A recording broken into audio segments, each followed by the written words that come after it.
Assalamualaikum warahmatullahi wabarakatuh. Dulurku yang ada di seluruh Nusantara, salam budaya Jawa. Untuk teman-teman yang ada di seputaran barat, utara, selatan, timur, semuanya semoga saat ini selalu berbahagia dengan segala situasi dan kondisi yang ada. Dan semoga kesehatan, ketentraman itu selalu hadir dalam hati dan pikiran kita, sehingga kita selalu bisa tersenyum bahagia dalam menjalani kehidupan.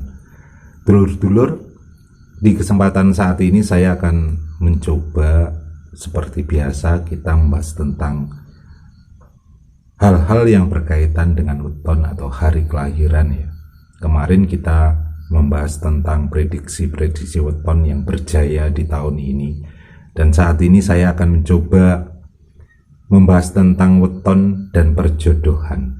Nah, untuk Anda yang saat ini mungkin lagi bingung mencari jodoh atau lagi mau berjodoh tapi mengalami masalah tentang hitung-menghitung, nah ini mungkin nanti bisa menjadi suatu catatan yang bisa dijadikan sebagai suatu prediksi atau pegangan ya. Dan ketika Anda ada hitung-hitungan perjodohan, ini biasanya permasalahan itu muncul ketika ada larangan untuk tidak berjodoh. Nah, tapi dalam budaya atau adat Jawa, setiap masalah itu pasti ada solusinya. Terutama ini kalau masalah tidak boleh itu pasti ada cara, atau ibaratnya itu kalau orang dulu itu dibersihkan atau dengan cara diruat seperti itu ya. Yakin aja yang mungkin dulu punya pengalaman itu, nah ini bisa mungkin adalah salah satu mengapa kok tidak boleh gitu ya. Dalam adat Jawa itu biasanya hitung-hitungan yang pertama atau hitung-hitungan itu kan melihat harinya dulu.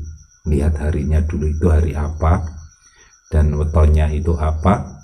Tapi ada berapa versi hitungan ya. Jadi hitungan antara satu orang dengan orang lain kadang berbeda. Itu yang menyebabkan mungkin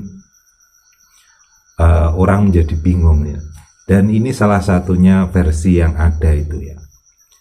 Orang dalam perhitungan itu biasanya ada perhitungan yang namanya itu hitungan dibagi atau dikurangi 7 ya. Karena dalam setiap perhitungan 1, 2, 3 sampai 7 itu ada makna atau yang terkandung di dalamnya. Yang pertama itu adalah hitungan yang jatuh pada hitungan pesti ya, pesti. Yang kedua judu, yang ketiga itu padu, yang keempat pegat ya, yang kelima itu ada pati besan, dan yang keenam itu ada gunem, yang ketujuh ada ratu. Nah, ini cara menggunakannya gimana ya? Dilihat harinya ya. Hari itu kan ada hitung-hitungannya. Kalau Minggu itu 5, Senin itu 4, Selasa itu 3, ya, Kamis itu ya, Rabu itu 7, Kamis 8, Jumat 6, dan Sabtu itu 9. Itu kalau harinya ya, hitung-hitungan hari. Terus bagaimana cara menghitungnya, yaitu hitungannya hari itu ditambah antara A dan B itu. Dan ketika sudah ditambah maka harus dibagi dengan 7, nanti sisanya itu ketemu angka berapa. Nah seperti itu. Tapi dalam adat Jawa biasanya ketika hari Senin ketemu Kamis, Selasa ketemu Sabtu, Jumat ketemu Jumat, itu biasanya tidak boleh. Kenapa? Karena kalau dalam hitungan ini maka akan contohnya Senin dan Kamis ya. Senin itu 4, Kamis itu 8, jadi ketemu angka 12 ya. 12 itu kalau dikurangi 7 itu sisa 5. Jadi kalau sisa 5 itu kan ketemu pati pisan. Pati pisan itu artinya ora pisan-pisanan atau tidak ada mertua-mertuaan seperti itu ya. Tapi jangan khawatir, nanti ada cara atau solusinya juga supaya boleh gitu ya. Dan juga kalau Selasa dan Sabtu, Selasa itu 3, Sabtu 9, sama ya, 9 sama 3 itu 12. Dan kalau Jumat dengan Jumat, 6 dengan 6 itu 12. Jadi ibarat yang di Jawi itu kalau ketemu 12, ada lagi yang ketemu 25 itu kalau dibagi 7 kan sisa 4 itu jatuhnya pada pekat. Ibaratnya prediksinya dihitungkan nanti kalau berjodoh itu bisa pegatan gitu ya. Tapi ini juga semuanya kembali pada syarat-syarat yang harus dilakukan dulu ya.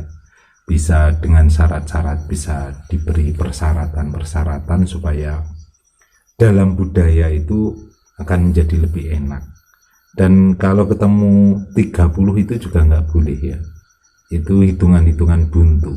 Nah seperti itu. Jadi teman-teman, untuk Anda yang mungkin lagi atau di masa lalu mengalami hitung perjodohan akhirnya tidak jadi, nah ini kemungkinan belum tahu solusinya, caranya seperti apa, seperti boleh atau nggak boleh.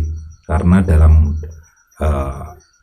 budaya itu juga nggak harus tetap atau statis gitu ya, tapi bisa dengan cara-cara tertentu supaya semuanya menjadi bagus, semuanya menjadi selamat, seperti itu. Karena ada pertimbangan-pertimbangan yang tentunya supaya semuanya bisa menjadi baik, seperti itu. Jadi bukan berarti kalau dihitung ini ndak boleh terus nggak boleh, itu enggak ya, tapi ada suatu syarat-syarat tertentu yang akhirnya membolehkan. Tapi kalau Anda akhirnya pada masa lalu karena hitungan ini tidak boleh, terus akhirnya patah hati, terus sampai sekarang trauma, ya itu mungkin Anda belum tahu solusinya seperti apa. Karena dari pengalaman banyak teman-teman karena hitungan-hitungan ini akhirnya putus asa untuk mencari jodoh. Kenapa? Setiap golek jodoh itu mesti hitungannya nggak bener gitu ya. Nanti akhirnya menjadi trauma dan nggak mau cari jodoh lagi. Wah, ini jadi repot gitu ya. Itu teman sekilas tentang hitungan perjodohan. Semoga untuk Anda yang bisa mengambil pelajaran, atau ada komentar atau ada pertanyaan boleh di kolom komentar, biar kita saling bertukar tentang ya ibaratnya kawaruh tentang perhitungan ini ya. Dan semoga bisa bermanfaat. Ihdinas siratal mustaqim. Wassalamualaikum warahmatullahi wabarakatuh. Rahayu.